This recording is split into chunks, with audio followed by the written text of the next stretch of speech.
El meu record preferit de Venècia és gros, en el sentit que és un edifici que té un pati i que té moltes sales. Concretament estic parlant del Collegio Armeno.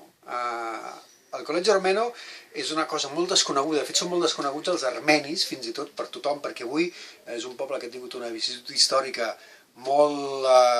dramàtica, però alhora molt interessant, i els armenis avui estan escampats en un èxode pel món, un dels productes del qual és aquest Collegio Armeno que hi ha a Venècia, que és fàcil d'entrar-hi, perquè hi ha un pati allà molt gros i molt bonic i molt acollidor, però jo el que us aconsello, si sou valents, és que us esquitlleu amb alguna de les sales del primer pis, que són sales